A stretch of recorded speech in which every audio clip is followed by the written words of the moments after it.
All right, let's dive right into this explainer. In a sport that's usually absolutely dominated by early hype and massive financial backing, a brand new name has just forced his way onto the 2025 Formula One grid with Sauber and eventually the future powerhouse Audi team. I'm talking about Gabriel Bortoleto.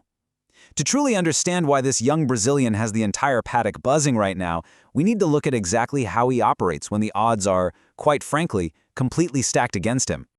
Take a look at this number, 22, 22nd place, literally dead last on the grid. That was Gabriel Bortoleto's starting position at the 2024 Formula 2 Monza feature race. And you know as well as I do, in any highly competitive racing series, starting from the absolute back is usually a complete death sentence for your weekend points haul. So we really have to ask ourselves, how on earth did a rookie driver manage to go from 22nd on the grid to actually taking the checkered flag? Especially in a spec series where overtaking is notoriously tough. These Formula 2 cars are equal in performance, which makes it incredibly difficult to carve through a field of 21 other highly talented drivers who are all fighting tooth and nail for their own F1 dreams. Which brings us to Section 1, the impossible Monza miracle. Now sure, a well-timed safety car definitely played a part, but it was really his flawless driving and surgical precision that carved through the field. He pulled off what pretty much everyone called the drive of the year, and is perfectly captured by his own mindset. He said, even if the chances were less than probably 1%, we did it and we achieved the impossible. That was the exact moment the broader motorsport world collectively realized, okay, Bortoleto is something incredibly special. Moving on to Section 2, the Stealth Champion. See, unlike those hyped prodigies we track from day one in go-karts, Bortoleto really had to earn every single look. He sacrificed basically everything, moving from Brazil to Europe when he was just 11 years old. Meanwhile, his father worked tirelessly back home in the Brazilian telecommunications industry just to fund this explosive ascent through the junior categories. I mean, imagine being 11, leaving your family behind in Sao Paulo and moving across the world just to chase a dream. That intense personal sacrifice laid the absolute foundation for his unbreakable focus. And rather than relying purely on flashy, unpredictable speed, which, let's be honest, often leads straight to the barriers, he weaponized relentless consistency. He was quietly racking up points while his rivals kept crashing out. In both F3 and F2, other drivers might have grabbed more pole positions or those spectacular sprint wins, but Gabriel? He was the one who was always there, constantly finishing in the points, keeping his nose clean, and just maximizing his machinery weekend after weekend. And it paid off massively. By securing back-to-back rookie championships in Formula 3 and Formula 2, he put himself in an incredibly elite club of modern motorsport greats. We are talking Charles Leclerc, George Russell, and Oscar Piastri. These are guys who didn't just enter F1, they arrived and immediately challenged the established order. By mirroring their junior records, Bortoleto has proven beyond a shadow of a doubt that his underlying foundation is built on rock-solid talent. Let's dive right into Section 3, simulators and heavyweight mentors. Because in modern motorsport, you know raw talent just isn't enough anymore.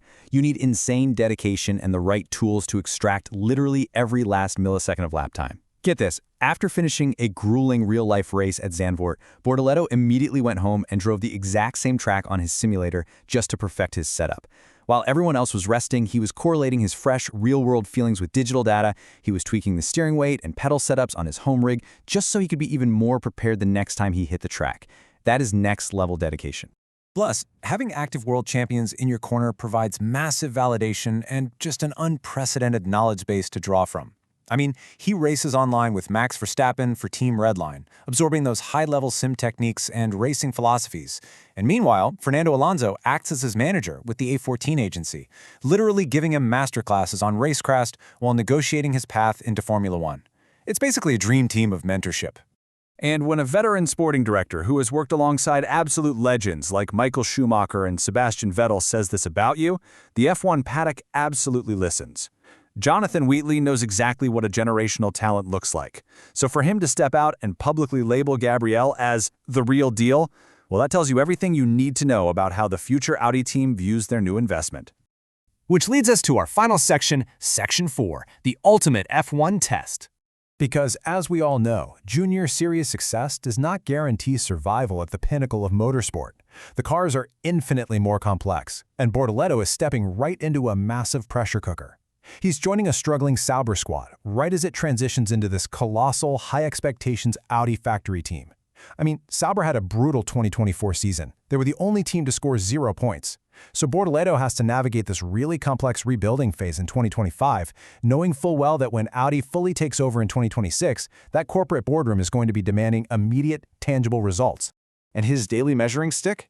It's going to be Nico Hülkenberg, a phenomenally fast 15-year veteran, who's honestly known as a bit of a career killer for underperforming teammates. Hülkenberg is a qualifying specialist, right? He extracts the absolute maximum out of the car on a single lap. If Gabriel cannot get close to Nico's pace relatively quickly, the narrative in that fiercely unforgiving F1 paddock could turn sour way before he even gets a chance to really establish himself.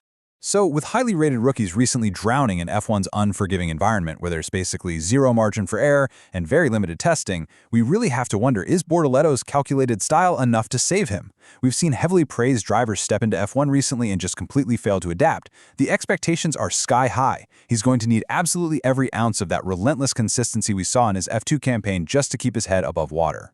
And on top of all that team pressure, he carries the sheer weight of a nation. Brazil is a country with this incredibly rich emotional motorsport history. Think Senna, Piquet, Fittipaldi. They have an immensely passionate fan base, and they've been waiting since Felipe Massa in 2017 for a full-time driver to root for. It's gotten to the point where 6-year-old kids are literally ringing his doorbell in Sao Paulo just to ask for a photo. That is an incredible, almost unimaginable amount of national expectation resting squarely on the shoulders of a 20-year-old. So, what should you take away from all of this?